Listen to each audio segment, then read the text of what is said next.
Salam Skapsa bisa, santun menuju prestasi dalam kompetensi. Oke pelajar Skapsa, pada mata pelajaran pemeliharaan listrik sepeda motor kelas 11 semester gangsal, hari ini kita akan membahas prinsip kerja instrumen dan sinyal. Untuk itu, mari kita simak videonya. Baiklah pelajar Skapsa, pada materi pemeliharaan listrik sepeda motor tingkat 11 pertemuan yang kedua. Nah, sebelum kita membahas untuk pertemuan yang kedua, yaitu adalah tentang prinsip kerja instrumen dan sinyal, kita flashback dulu di pertemuan yang pertama. Yang pertama kita bahas yaitu adalah memahami prinsip kerja sistem penerangan. Fungsinya untuk apa sistem penerangan? Fungsinya untuk menerangi. Betul, menerangi, bukan yang gelap-gelap loh ya. Hatimu yang galau juga bisa untuk diterangi. Tapi dalam hal ini sistem penerangan yaitu adalah untuk menerangi dan sebagai tanda untuk kendaraan pada waktu jalan dan untuk keselamatan kita dan diri orang lain. Yang kedua, komponen sistem penerangan. Secara garis besar, ya, maksud saya adalah komponen sistem penerangan secara garis besar yaitu ada dua, lampu kepala dan lampu kota. Lampu kepala dibagi menjadi dua jenis, yaitu ada tipe semi slit beam dan tipe slit beam. Yang pertemuan kedua ini kita akan membahas yaitu adalah memahami prinsip kerja sistem instrumen dan sinyal. Yang pertama yang kita bahas yaitu adalah fungsi sistem instrumen dan sinyal. Yang kedua, komponen sistem instrumen dan sinyal. Yang ketiga, rangkaian sistem instrumen dan sinyal. Oke, yang pertama, fungsi sistem instrumen dan sinyal untuk apa? Yaitu adalah sebagai pemberi sinyal atau tanda kepada pengemudi pada saat berbelok. Jadi sebagai tanda kita untuk berbelok supaya apa? Kita selamat di jalan dan orang lain juga selamat. Jadi kita tidak memikirkan diri kita sendiri, tapi juga untuk orang lain. Komponennya yaitu adalah terdiri dari baterai atau aki, kemudian sekring, ketiga flasher, keempat saklar, dan kelima adalah lampu sen itu sendiri atau bola lampunya. Yang pertama kita bahas adalah baterai. Nah, kita tahu baterai di pasaran atau yang beredar di pasaran. Yang pertama ada baterai basah atau aki basah. Kemudian yang kedua adalah baterai kering. Sebenarnya bukan kering, tapi adalah maintenance free, yaitu adalah bebas perawatan. Kalau ini sering kita harus melihat untuk volume elektrolitnya, kalau ini tidak, jadi bebas untuk perawatan. Oke, selanjutnya yaitu adalah sekring. Nah, sekring untuk apa? Sekring sebagai pengaman sewaktu terjadinya arus pendek. Jadi tidak merusak komponen yang lainnya sewaktu terjadi arus pendek. Sekring ini terbagi menjadi dua tipe. Ada bleed atau biasa kita namakan sekring kotak. Kemudian ada tipe tabung atau cartridge. Nah, dua jenis inilah sekring yang kita gunakan pada sepeda motor. Selanjutnya ada flasher. Nah, flasher untuk apa? Flasher adalah komponen untuk mengedipkan beban ataupun di sini adalah untuk mengedipkan tanda atau lampu tanda belok. Nah, flasher di sini yaitu adalah ada tanda. Tandanya apa? Tandanya yaitu adalah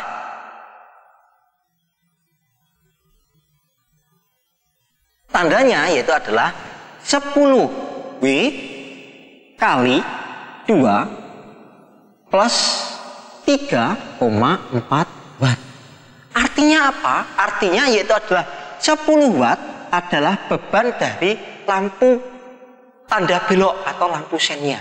Kemudian kali 2 adalah jumlah dari lampu yang dikedipkan, yaitu ada depan dan belakang. Kemudian plus 3,4 ini artinya apa? Yaitu adalah beban pada speedometer. Sekali lagi 10 watt yaitu adalah beban dari lampu sen yang dikedipkan depan dan belakang kali 2 jumlahnya adalah 2 ya, dari jumlah lampu sennya. Kemudian ditambah 3, watt yaitu adalah beban dari lampu speedometernya. Oke, kita lanjutkan. Ada saklar ya, atau holder dalam satu ini. Nah, dalam gambar ini saklarnya menjadi satu dengan holder, yaitu adalah ke kanan dan ke kiri. Kemudian untuk mematikan berada di tengah. Saklar itu apa? Saklar itu berfungsi untuk memutuskan dan menyambungkan arus listrik. Betul sekali. Ya, itu namanya saklar. Berikutnya adalah lampu sen atau bola lampu tanda belok. Di sini ada kode atau tulisan 12V, kemudian ada 10W. Artinya apa? 12V ini adalah tegangan dari baterainya, yaitu adalah 12 volt. 10W adalah beban dari lampunya atau daya dari lampu 10 watt. Oke.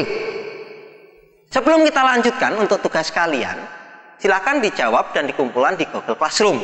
Yaitu yang pertama, apa arti kode pada flasher?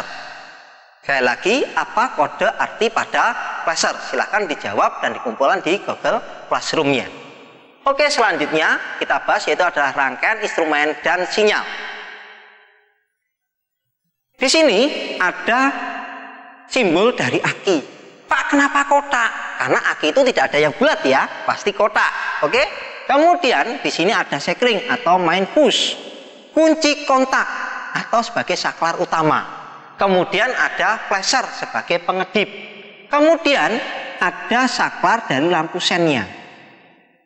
Kemudian ada beban atau lampu-lampu tanda belok. Nah, ini yang kita pakai kebetulan adalah lampu sen 2 bola lampu pada speedometer. Pada kendaraan tertentu ada lampu tanda beloknya atau maksud saya adalah instrumennya pada speedometer hanya ada satu, baik itu ke kanan ataupun ke kiri, tapi jangan nikung ya. Oke, lanjut.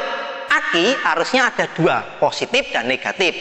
Untuk negatif ini berwarna hijau supaya mudah kita membedakannya. Negatif adalah hijau atau massa. Kemudian untuk positif di sini kita gambarkan yaitu adalah warna merah. Jadi negatif pada baterai ini tersambung ke ground ya, body boleh.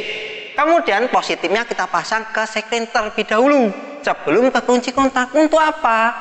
Untuk pengaman. Sekali lagi untuk pengaman sewaktu terjadi arus pendek supaya tidak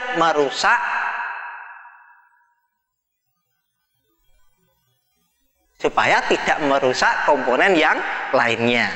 Oke, setelah itu lanjut ke kunci kontak sebagai saklar utama. Dari saklar utama keluarnya kita hubungkan kepada flasher. Ya, masuk ke dalam flasher. Flasher di sini ada yang 2 kaki dan ada yang 3 kaki. 2 kaki bagaimana? Yaitu adalah input dari saklar atau dari baterai, kemudian outputnya ke beban.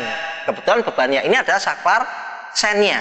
Kemudian jika 3 kaki, satunya yaitu adalah input dari plus atau kunci kontak, satunya keluar ke saklar sen, satunya yaitu adalah tambahnya adalah massa. Jadi jangan bingung ada 2 kaki ataupun 3 kaki. Oke, setelah itu dari flasher kita hubungkan ke inputnya saklar sen. Nah, dari input saklar sen itu hanya ada 1, keluarnya ada 2, kanan dan kiri. Kanan kita hubungkan kepada lampu atau bola lampu sen sebelah kanan, termasuk indikator sebelah kanan pada speedometer. Kemudian yang kiri kita hubungkan pada bola lampu tanda belok yang sebelah kiri dan juga instrumennya atau lampu pada speedometer yang kiri. Terus bagaimana Pak? Kalau yang satu, Pak ini rangkaiannya bagaimana Pak? Seri atau paralel? Kalau dilihat dari sini untuk sen speedometernya atau lampu pada speedometernya, kita lihat yaitu adalah tersusun secara paralel. Yaitu adalah positif dengan negatif, negatif dengan positif dan seterusnya. Itu adalah paralel. Oke, kita lanjutkan yang berikutnya. Yaitu apabila satu bola lampu pada speedometer. Bagaimana rangkaiannya? Rangkaiannya sama, hanya saja pada lampu speedometernya itu tersusun secara seri dan paralel. Satu yang positifnya atau negatifnya salah satunya dipasangkan di lampu tanda belok kanan dan satu ujungnya dipasangkan di lampu sebelah kiri. Jadi sewaktu kita belok ke kanan maka dia mendapatkan negatif dari lampu sebelah kiri. Dan sebaliknya, apabila kita menyalakan sebelah kiri, maka kita mendapatkan massa atau negatif dari lampu yang tidak dinyalakan. Oke, apabila ada pertanyaan lebih lanjut, silahkan komentar di Google Classroom. Kita akan bahas lebih jelas lagi. Sekian dan terima kasih dan selamat belajar. Salam sehat dan harus sehat ya, jaga kesehatan. Baiklah pelajar Skapsa, demikian materi hari ini mengenai prinsip kerja instrumen dan sinyal untuk pengumpulan tugas melalui Google Classroom. Jangan lupa like dan komen untuk mendukung program ini. Klik subscribe dan tekan tombol lonceng supaya tidak ketinggalan informasi. Dan share jika menurut kalian video ini bermanfaat untuk orang lain. Sampai jumpa di video kita selanjutnya. Salam Skapsa bisa. Sekolah Berbudaya Industri berkarakter wirausaha menjadi idola sekedidaya.